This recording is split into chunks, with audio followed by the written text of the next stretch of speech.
guys, and welcome back to Sereneministry. If you're new, welcome.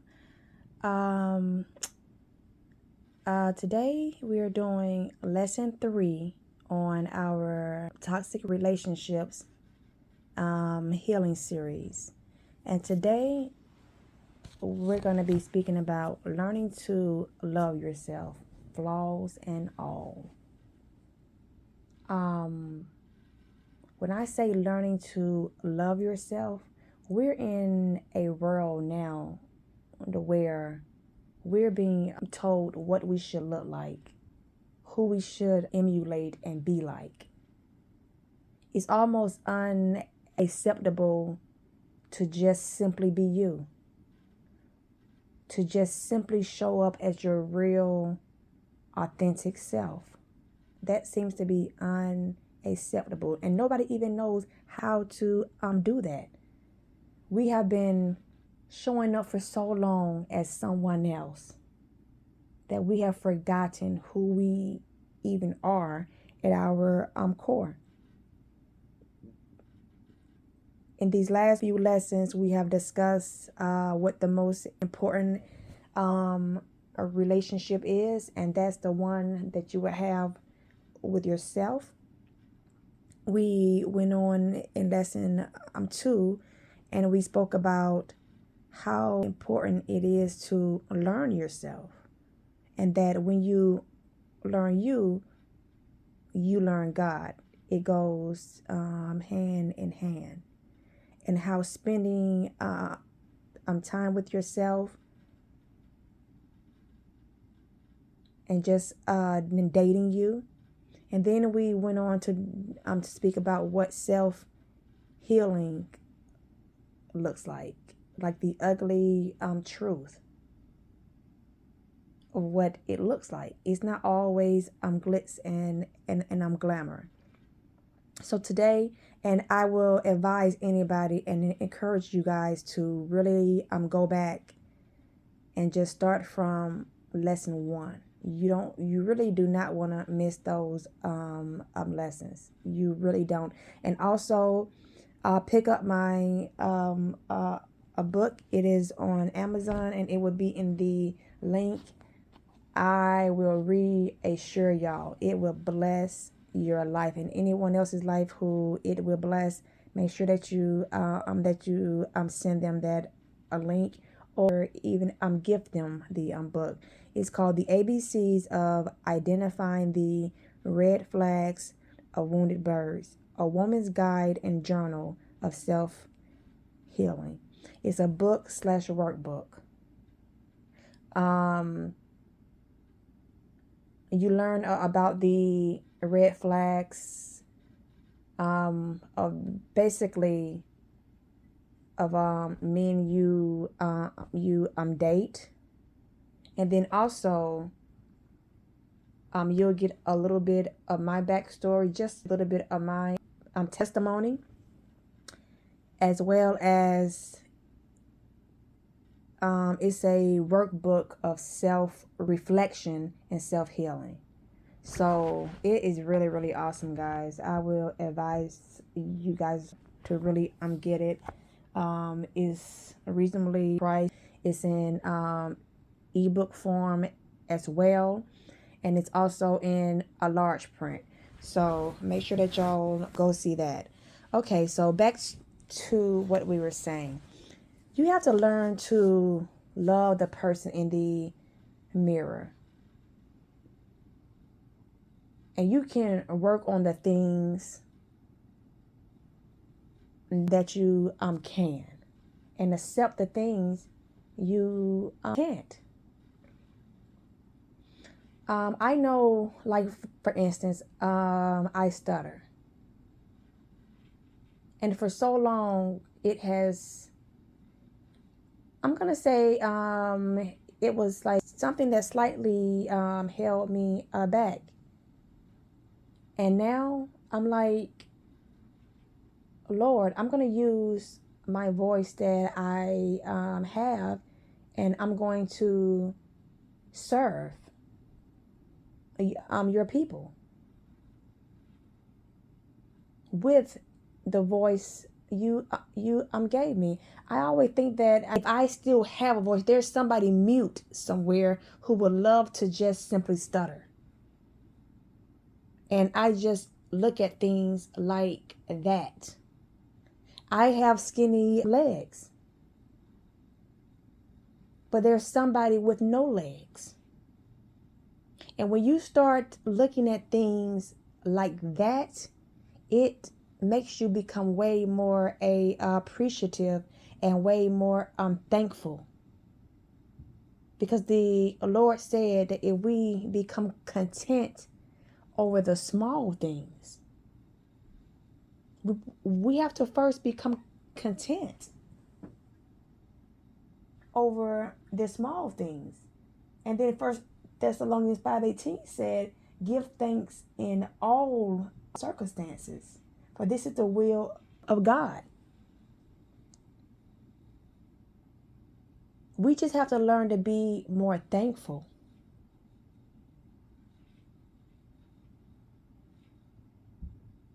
I mean, I really hate to say that things could always be worse, but things could always be worse. And that's what helped me, guys, on my healing journey.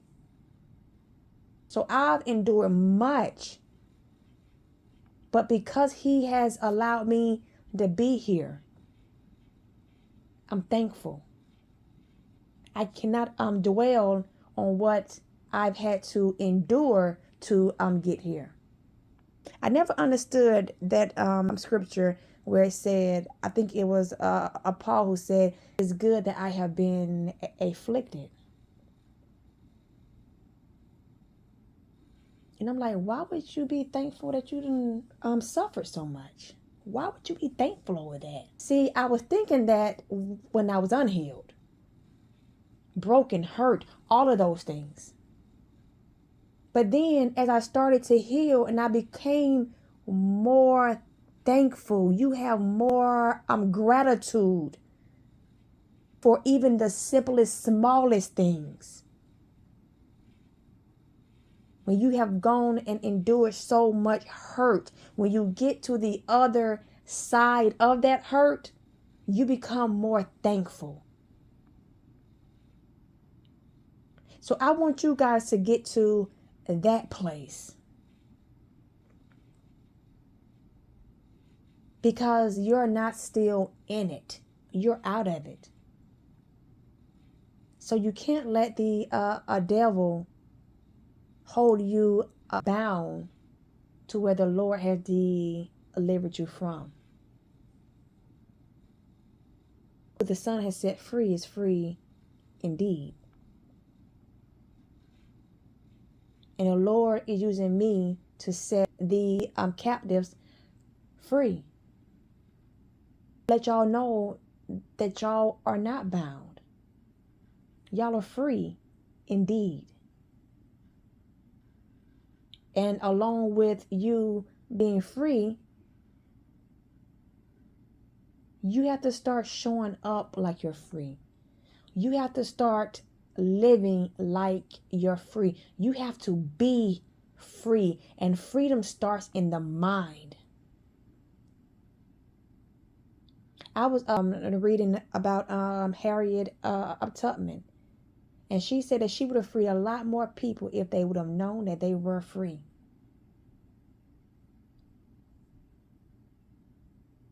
They didn't even know that they were supposed to be free. That they were born to be free. It starts in the mind. You can't be held a prisoner to what you've gone through.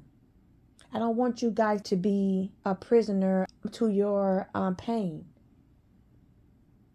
And I definitely don't want y'all to put on a facade of healed and wholeness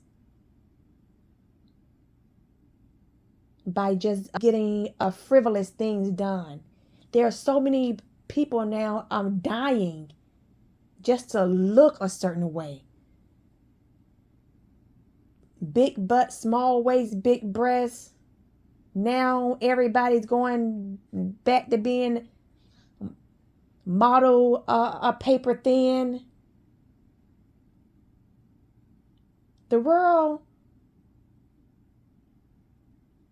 it continues to change the standards of beauty.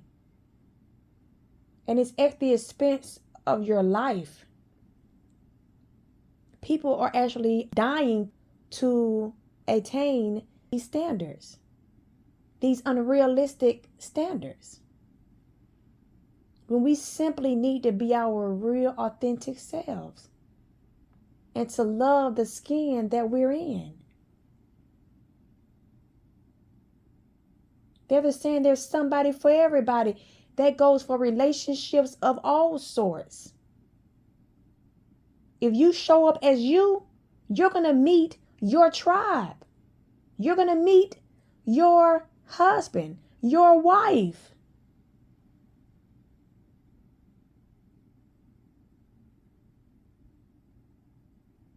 Like, for instance, with me, it's going to be somebody out there that's going to love a stuttering little leg lady. Period. And not being funny, I've never been short of a man in my whole life.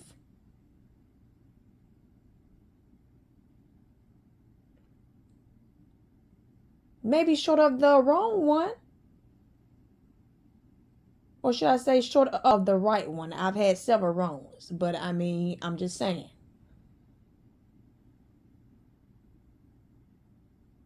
But we gotta love us for who the Lord made us to be.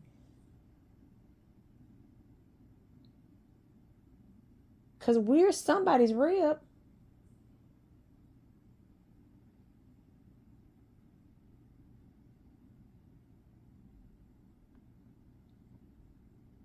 But we have to learn ourselves first. We have to learn to love ourselves before we expect somebody to come in and to love us. Because you want somebody to love you for who you are so that you don't have to always put up a facade every day and pretend to be somebody that you're not. Learn to love every piece of you. And that's going to all happen on this healing journey. You're going to love your scars, everything you have endured, because it has only made you who you are. It has made you stronger. And there's nothing wrong with strength.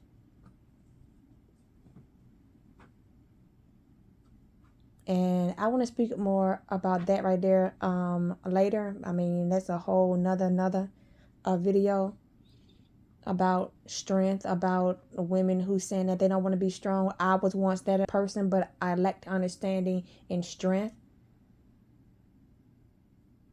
for what I was going through, which was spiritually. I didn't have the spiritual strength that I needed, and I'm going at it in a fleshly strength. And that's what everybody mostly do. They're tackling things in the earthly strength. But like I said, that's a whole nother video. But love yourself, guys. Learn to love every little thing about you. And you're going to see that when you start to love everything about you, if you have a wide back, big arms, a big stomach, I mean, you know, hey, flat butt, big butt, cellulites, whatever it may be, a big nose, big lips, small lips, big floppy ears, it doesn't matter. What matters is who you are at your core. That's what's going to attract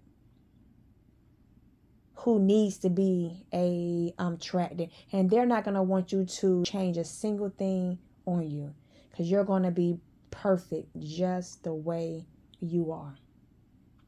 They're going to see you through the lenses of the Lord, and you are made in his likeness. And the Lord don't make no mistakes. So on that note, guys, make sure that you like, share, and subscribe. And until next time, guys, love y'all. Speak to you later.